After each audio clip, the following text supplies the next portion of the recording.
Yo, what's up mga katoho? Welcome to my vlog. Andito na naman po ulit ako sa Masikihor, Barangay Bagong Bayan. Ang customer ko nga po pala dito ay si Shane at ang tito niya. At ayan nga po palang alis dating ay si Ate Kikay. Ano ka ba naman Ate Kikay? Saan ka ba nang gagaling? At ang sabi niya nga dito ay nag-withdraw lang ako sa aking ATM. Sana all nag-withdraw sa ATM. Sure.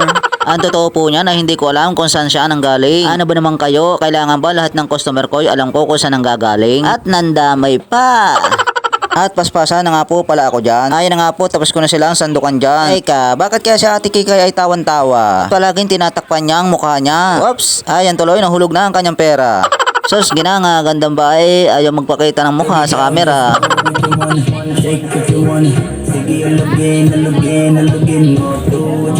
At dito naman tayo kay Keisha at ang sabi niya, Kuya, pa-entry ha. Ayan na nga, tumataw na siya dyan. Talaga naman, talented ang batang yan. Maraming salamat. At dito naman tayo kay Argo. At ang kasama nga pala niya dyan ay si Kyogo. O diba, ang gaganda ng pangalan ng mga batang to. Halaga naman, mga pangalan nila ay ready to go.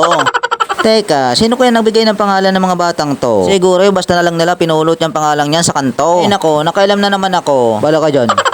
Talaga namang napakarami ng binibili nila dito. At tingnan nyo naman, talaga namang napakalalaki ng kanilang mga baso. Kaya naman talagang nangalay dyan ang aking kamao. Ay nako, namuna na naman ako ng baso. Bala ka dyan.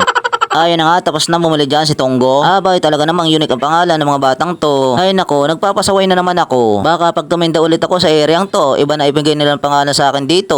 Mahirap talaga pag malikot ang kukote no. Yan tuloy kung ano-anong pangalan ang naibigay ko sa kanila dito. Ayun na nga at dumaan na ang tropa ni Tanggol dito. Teka, saan kaya sila napasabak dito? Ayun na nga, tapos na silang bumili dyan. Maraming salamat. At dito naman tayo kay Samantha at Samuel. Aba, at parang gusto pa akong kalabanin sa pagtitinda ng batang are. Nakita nyo naman at parang pinag-aaralan na magbalagwit eh. At ang sabi niya nga dyan ay, Kuya Vic, 10 yung walang sago. O tinyo at parang pinag-aaralan na niya yung pagsasando ko. Dahil kung saan ako pumunta ay nandun din siya. Oops, ano kayang nangyari sa kanya at nagtatakbo siya? Nagpa-practice lang pala siya. Siguro ay lalaban siya ng karera. Kita nyo naman na talagang active na active siya. Ano kaya yung ipinatong niya? Sabay, halkip-kip niya. Ayan nga, tapos ko na siyang sandukan dyan. At sabi niya ay akin yung isa. Yung palang pinatong niya ay yung bayad niya. Maraming salamat sa inyong dalawa. At dito naman tayo kay long hair. At sa hindi nakakakilala sa kanya ay mapapagkamalaang babae siya. Tingnan nyo naman ang haba ng buhok niya. Sa bagay, yung kuya niya yung maliit pa ay ganyan din siya. Ayan nga, tapos ko na siyang sandukan dyan. Sabay sabi niya, Kuya, may bibili pa. Yung pala, yung isang tropa niya. Sabay, alis na siya. At may napuna nga ako dito kay Pogi. Bakit kaya hinahatak niya yung damit niya? Ayan nga, at ginawa na niyan tambol ang aking balde. Sabay, Pogi, maghulos dili.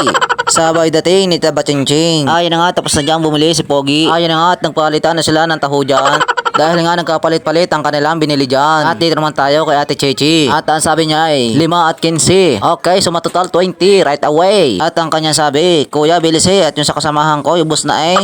Abay, grabe ang kasamahan na rin. Parang si Flash kung dumalay. Ayun na nga at naglakad-lakad na si na Pogi. May pasili pa sa camera eh. Abay sabing, ay ka Pogi. Sana all Pogi. Abay, narinig yata ang sabi kong Pogi. Umabol pa si Longhir eh. At dito naman tayo kay Nanengneng. At sabi niya nga Kuya Vic, pabili. Abay, ano kayang klaseng bata are? Koreana o Bombayhan eh. Sabing, Kuya, pabilis eh. Yung kasama ko'y nagkakayat na eh. Thanks for watching.